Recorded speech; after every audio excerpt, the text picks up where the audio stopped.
I never believed in fate until a stranger in a red jacket slammed into me on Aspen Mountain. We tumbled together through the snow, limbs tangled, breath knocked out of both our chests instantly. When we finally stopped rolling, her eyes met mine, and my whole world tilted sideways. "Are you hurt?" she asked, still holding my arm like she wasn't ready to let go. I wasn't hurt. I was terrified, because something inside me had just cracked wide open. Her name was Jordan Reyes, and she looked at me like she already knew my secrets. I told myself it was nothing. Collision. An accident. Nothing more than snow and bad luck. But 3 days later, I still couldn't stop thinking about the warmth of her arms around me. My name is Mia Foster, 29 years old, a graphic designer from Denver, Colorado. Running from my own truth, I had spent years building walls so careful that even I forgot what I was hiding behind them. Aspen was supposed to be a quiet work retreat, not the place where my carefully built life would unravel. Jordan found me at the base lodge that same afternoon, holding 2 cups of hot cocoa like a peace offering.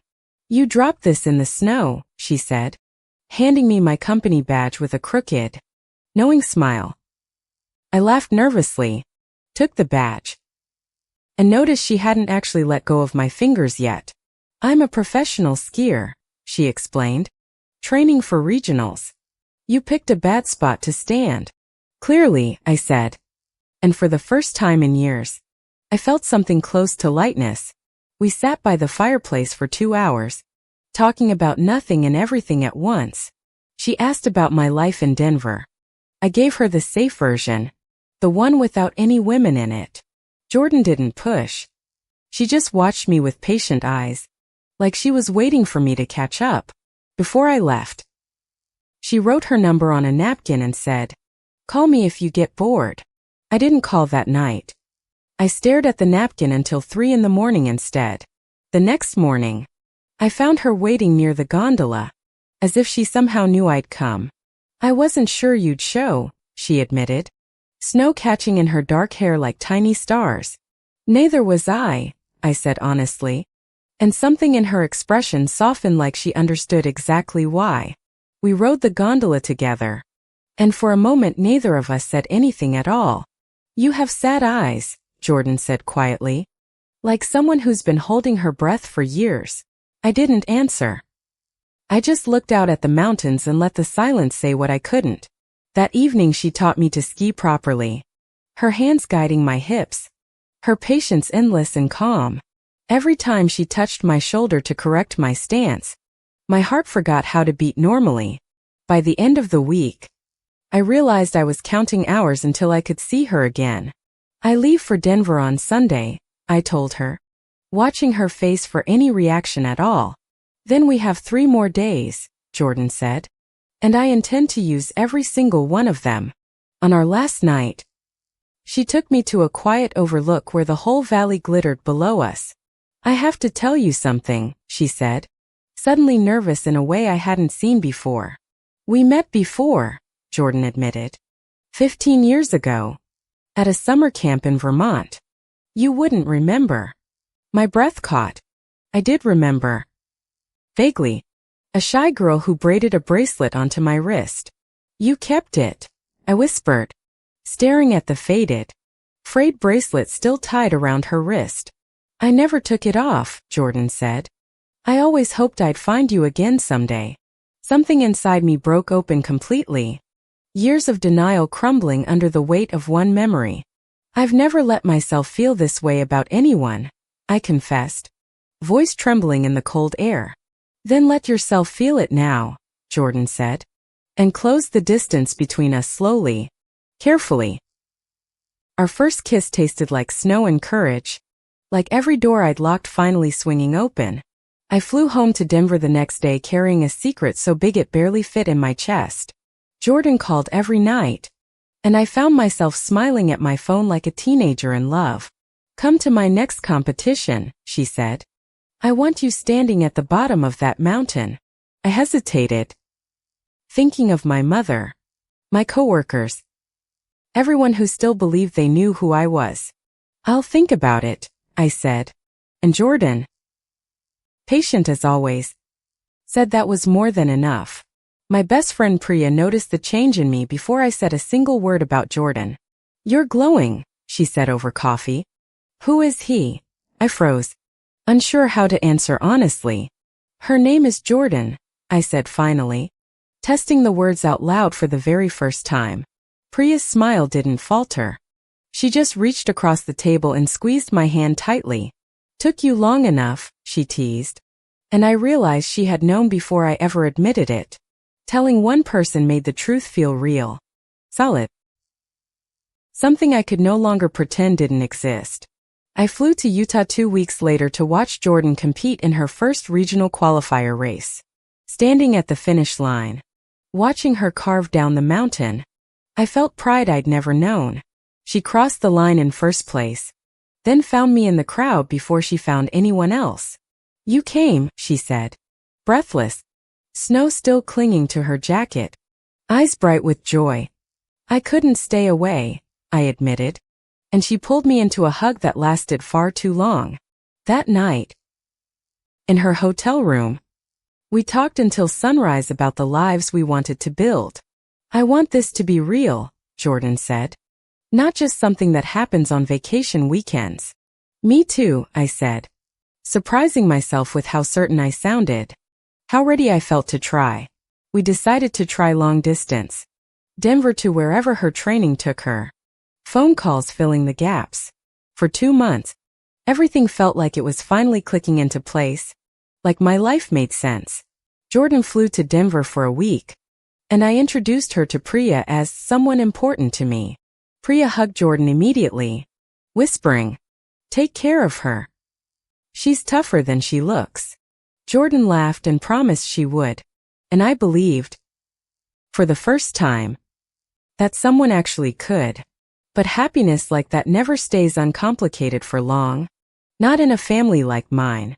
My mother, Diane, called that same week asking when I bring a nice man home for Thanksgiving. I froze on the phone. Jordan sitting right beside me, watching my face carefully for a reaction. "I'm seeing someone," I said carefully. "Her name is Jordan." Silence stretched long and heavy on the line. "Don't call me with this again," my mother finally said. And the line went dead immediately after. Jordan wrapped her arms around me while I cried, saying nothing, just letting me feel every bit of it. "I'm sorry," I whispered. "She's not usually like that." Jordan shook her head. "You don't owe me apologies." My younger brother Kyle texted me an hour later. "Don't listen to Mom. I've got your back always." That small message meant more to me than I could ever properly explain to anyone, even myself. At work, my boss Richard announced a company gala requiring every employee to bring a +1. "It's about optics," he said. "Investors like seeing our team as one big happy family unit." I stared at the invitation, knowing exactly what kind of partner he was imagining me bringing. Jordan offered to skip it. "I don't want to cause problems for you at your job." "You're not a problem," I said firmly. "You're the only person I actually want standing beside me."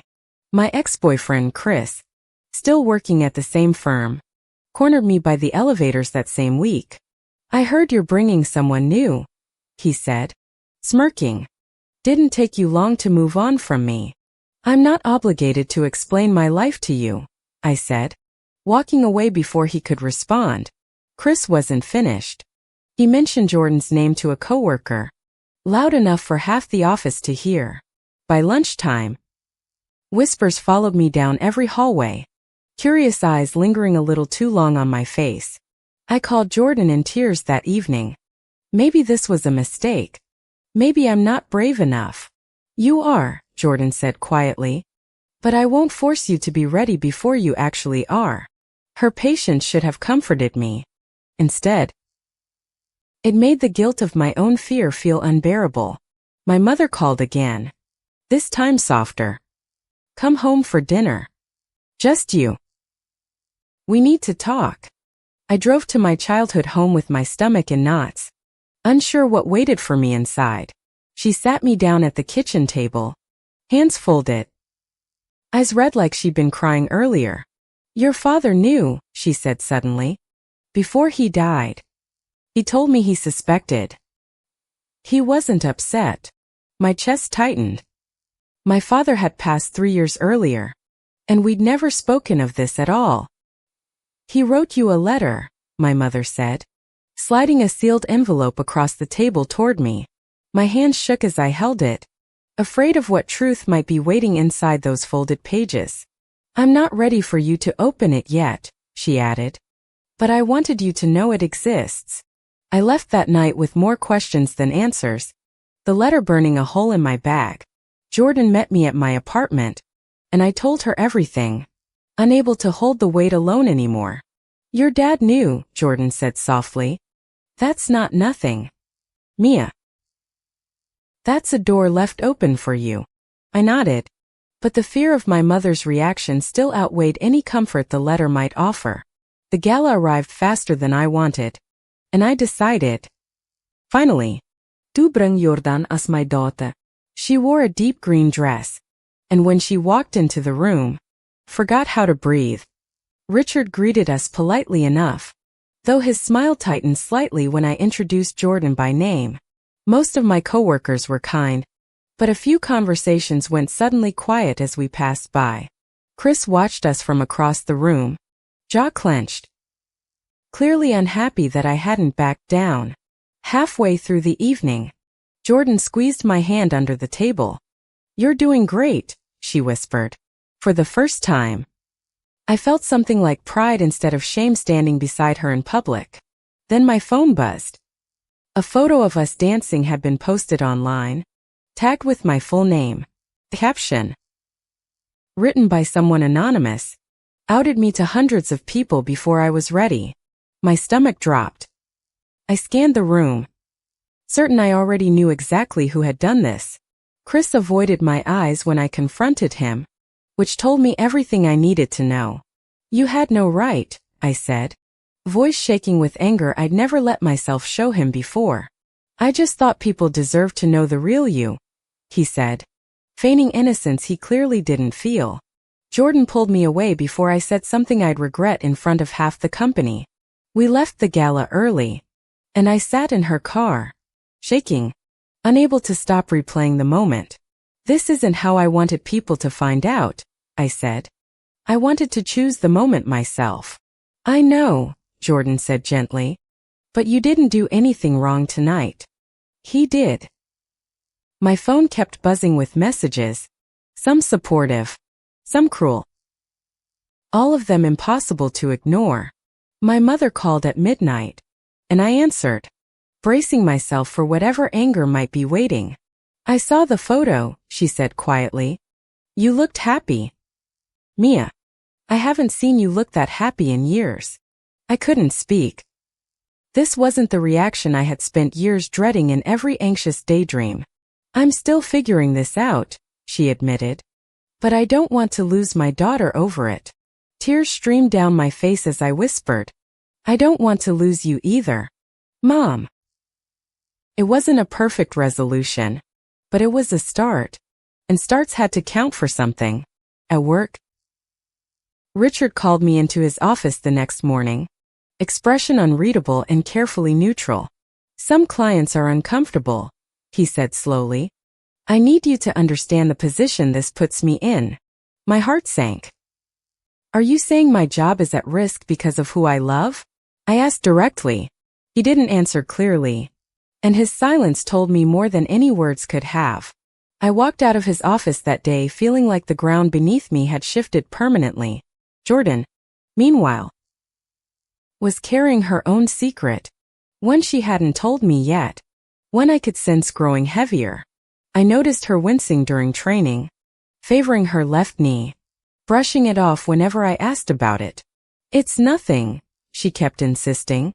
But her coach's worried glances told a very different story entirely. One night she finally admitted the truth. My knee's been bad for months. I've been skiing through pain. Why didn't you tell me? Asked, terrified by how casually she'd been risking her own body. My sponsors are watching, she said. If they think I'm injured, They'll drop me before the season ends. Your health matters more than any sponsorship, I said firmly. But she shook her head, unconvinced. Skiing is the only thing that's ever fully belonged to me, she said. I can't lose it too. I understood that fear better than I wanted to admit. The terror of losing the one true thing. So, I begged her to see a real doctor. Not just the trainer paid by her sponsors. She promised she would. After the qualifier race the following week, the most important race of her season, I didn't like it. But I recognized the stubbornness in her eyes. The same stubbornness I carried myself. 2 days before the race, my father's letter finally called to me too loudly to ignore any longer. I sat alone in my apartment and slowly opened the envelope, my hands trembling around the paper. My dearest Mia, it began. If you're reading this, I hope you finally let yourself be happy. I always saw who you were becoming, even the parts you tried so hard to hide from me. Don't spend your life waiting for permission to love someone. You never needed mine to begin with. I sobbed reading those words. Grief and relief tangled together in a way I couldn't separate. My father had known, had accepted me silently, and had trusted that truth would find me eventually. I called my mother immediately, reading the letter aloud through tears neither of us tried to hide. He was always braver than me, she admitted quietly. I'm trying to catch up to him now. That phone call changed something between us. A bridge slowly rebuilding after years of careful distance. The morning of Jordan's qualifier race. The mountain was blanketed in fresh snow, sharp and blinding white. I stood at the base with Priya, Kal, and, surprisingly, my mother, who had flown out unannounced. I wanted to be here, she said simply, and I hugged her tighter than I had in years. Jordan spotted us from the starting gate and gave a small wave, nerves visible in her posture. The race began, and I watched her carve down the mountain with a speed that stole my breath. Halfway down, her knee buckled slightly on a turn, and my heart lodged itself in my throat. She recovered. Barely. Pushing through pain I knew she was hiding from everyone watching that morning. In the final stretch, she pushed too hard, caught an edge, and went down hard into the snow. I screamed and ran toward the course, ignoring every barrier. My mother and Kyle right behind me. Jordan lay still for a moment that felt endless, before slowly sitting up, clutching her knee tightly. Ski patrol reached her first, but I pushed through, kneeling beside her, terrified and desperate for answers. I'm okay, she said through clenched teeth, though her face told a very different, more painful story. At the hospital, the doctor confirmed what we'd feared. A torn ligament, months of recovery, season over. Jordan stared at the ceiling, silent, the weight of losing everything settling visibly across her shoulders. My sponsors will drop me, she said flatly, without racing. I don't know who I am anymore. You're still you, I said, holding her hand. You're not just a scoreboard or a sponsorship deal. She didn't respond, and I recognized that silence, the same silence I used to hide behind myself. Her sponsors called within days, exactly as she'd predicted, ending the contract with cold, corporate efficiency. Jordan spiraled for weeks, barely leaving her apartment, pushing away calls from friends and teammates alike. I drove up to Aspen every weekend, refusing to let her disappear the way she'd let me almost disappear. You showed up for me at the mountain, I reminded her. Let me show up for you now. Slowly.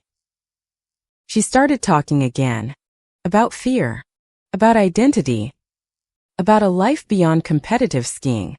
I used to teach kids to ski before I went pro, she said one evening. I actually loved that. Something shifted in her eyes when she said it. A flicker of a future she hadn't considered yet. Meanwhile, my own job situation reached its breaking point after weeks of quiet, uncomfortable tension at the office. Richard called me in again, citing restructuring, though we both knew exactly what was actually happening here. I'm letting you go, he said, avoiding my eyes completely, unable to face the truth of his decision. I walked out of that building for the last time feeling strangely, unexpectedly free instead of afraid. Priya helped me find a lawyer, and within a month, the company quietly settled to avoid a lawsuit. With the settlement and my savings, I finally had room to imagine a completely different kind of life. I drove to Aspen with a proposal for Jordan, one I'd been turning over in my mind for weeks. What if we started a ski school together? I asked. You teach. I handle branding and design. Jordan stared at me. Done. Then slowly, a real smile broke across her face for the first time in months. You'd really leave Denver for this? She asked, voice cautious, like she couldn't quite believe the offer. I'd leave Denver for you, I said. The business is just an excuse to make it official. We spent the next 2 months building the plan, securing a small space near the base of the mountain. My mother surprised us both by offering to help fund the first season, calling it overdue support. Your father would have loved this, she said. And for once, her voice held no hesitation at all. Kyle helped us paint the small studio, laughing about how he never expected to become a ski school investor. Slowly, Jordan's knee healed enough for gentle skiing again, though her competitive racing days were fully behind her. I don't miss it as much as I thought I would, she admitted one quiet evening at the lodge. I think I found something better, she added, reaching for my hand across the small wooden table. On opening day, a dozen kids showed up for lessons, and Jordan's face lit up like the mountain itself. I watched from the lodge window, designing our first logo, feeling more at home than I had in years. That night, under the same overlook where she'd first kissed me, Jordan got down on one knee in the snow. I've loved you since I was 16 and didn't have the words for it, she said, voice trembling. Marry me, Mia. Let's build the rest of this life exactly the way we've built everything else. I said yes before she even finished the question, snow falling softly around us like the night we met. 2 years later, our ski school thrived. My mother visited every winter, and I finally, fully, belonged to myself. Vandy.